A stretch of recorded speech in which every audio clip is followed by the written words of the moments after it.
If you ask me what my favorite video game of all time is, one answer quickly jumps to my mind. And that's Digimon World. This might seem like a surprising answer, although if you know my passion for anime and monsters, maybe not so much, but Digimon was such a big part of my childhood and I have so many good memories of playing this game. It was the whole reason why I started learning English in the first place, because I desperately wanted to know what was happening in the game. Recently, I've been hit by a wave of nostalgia and I went back to replay Digimon World, and I couldn't help noticing all the useful advice I could extract from the game for D&D. Welcome to Arcadia, this is the DM's Den, and today we will be talking about what we can learn from Digimon World to improve our D&D campaigns.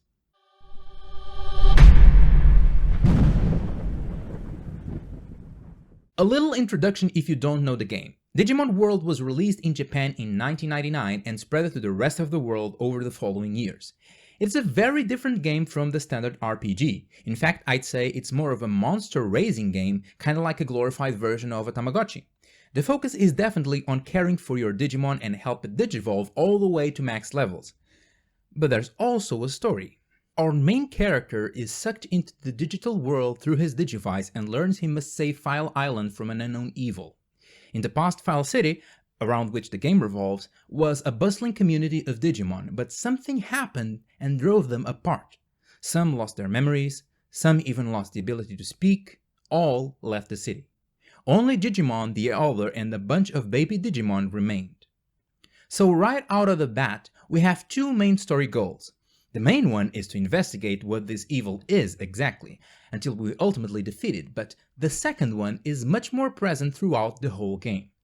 Digimon asks us to bring Digimon back to File City, to restore it to its former glory, which is what we spend most of the game doing.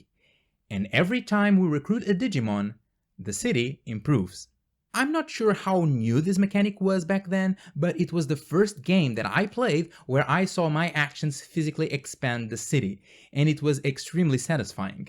When you start the game, the building next to Digimon's house is in ruins, but the very first Digimon that you recruit restores it and turns it into an item bank where you can store unneeded items. When you recruit Coelamon, it opens an item store on the street, but if you recruit Biomon or Patamon, it is renovated into an actual building. Meramon opens a restaurant, Greymon opens an arena, Centaurimon opens a clinic, Birdramon opens a transport hub that allows you to fast travel. When the game begins, there are 2 facilities in the city, and by the time you finish it, there are 12, not counting several other Digimon who provide information or other type of benefits. All of them contribute one way or another to improve your game, to make it easier, or to provide advantages that you didn't have before. And you get to watch it all grow before your eyes. To me, this is a very similar logic to what good D&D games are. To translate this principle in a single sentence, we should make sure that for every major achievement by our players, we reward them with a long-term benefit. Too many times I see people falling in this trap that D&D is just a long sequence of bad guys being defeated, and that their defeat alone is reward enough. That can even be true for some groups, but even in those groups, it doesn't mean that it can't be even better. Your players should get actual, palpable results from their actions, and while the easiest way to do that is giving them magic items or treasure, what Digimon World teaches us is that allies, facilities, and game options could be a reward as good, if not better. The most obvious advice that you can draw from the game is when your campaign is about actually building a city, a castle, or a kingdom. If that's you, you can outright rip off this entire game. Populate your world with tons of interesting recruitable characters that will help your players in some way if they become allies, and then watch your players scramble looking for them and growing their own city.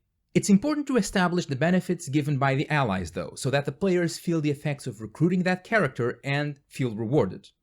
For example, I'm planning a campaign in which civilization has fallen and the world is dominated by wild monsters.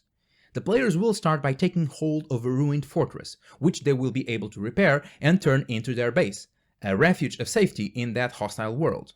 Over time, they will be able to expand it by recruiting allies. They will meet a farm boy whose house was demolished by giants, who will be able to plant crops so they don't have to worry about foraging food. But to defend those crops, they will need a wall, and that's where a former woodworker on the run might help erecting a palisade. A roaming band of brigands could be defeated and killed, but if recruited, they could guard the fortress while the players are away. A stonemason will be able to repair the fort even more and replace the palisade with stone walls. An alchemist they rescue from, a troll cauldron can brew them potions of healing during the time they spend away, and so on. Eventually, they might even start contacting other communities to establish trade routes and political alliances. They might win uber allies like a silver dragon they protected or a stone giant outcast that they helped. They could even end up forming an actual kingdom. I don't want to detail mechanics too much. The goal of this video is about giving you these ideas, not their rules. If you want a system to support this kind of play, I can point you towards Matt Colville's Strongholds and Followers, but my point is that you can build your own system. You can design your own file city in whatever scale you want and decide what are the benefits you want to give your players with each recruit. There are only two vital points we must follow with this approach when building such a system. First, we need to make sure that the players feel the benefit of their recruits. Each one of them must fulfill one of these roles.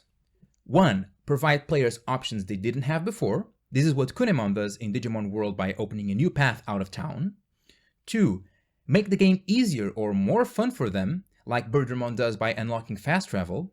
3. Give them cool stuff, like items, information, etc. This is what Koelemon does basically by opening the item shop.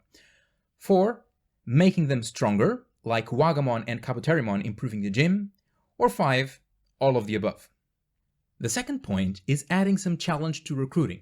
This is what Digimon World does so well. It presents you with many different recruiting challenges so that not only you feel rewarded for gaining a new ally, but the challenge itself is a puzzle to solve, which forces the player to engage with it and have fun coming up with the solution. Most Digimon World players will argue with you saying they had more fun actually looking for the recruitable Digimon and recruiting them to the city than following the story and defeating the bad guys.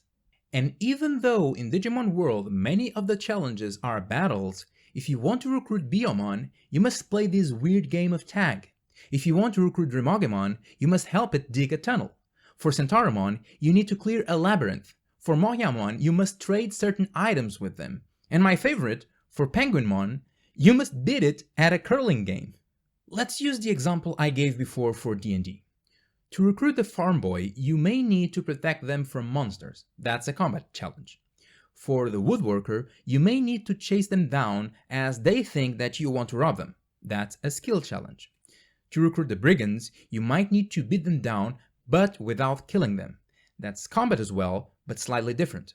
For the stonemason, you might need to seek them in a neighboring community and convince them to come with you. That's a roleplay encounter. You can even throw an actual puzzle in there, such as solving a rune enigma for recruiting the stone giant. Just keep it fresh and fun. And note that you don't need to have a fortress or be building a kingdom to use Digimon World in your game. Allies providing you with help and benefits follow the same logic, even if they don't have the visual aspect of growing a city.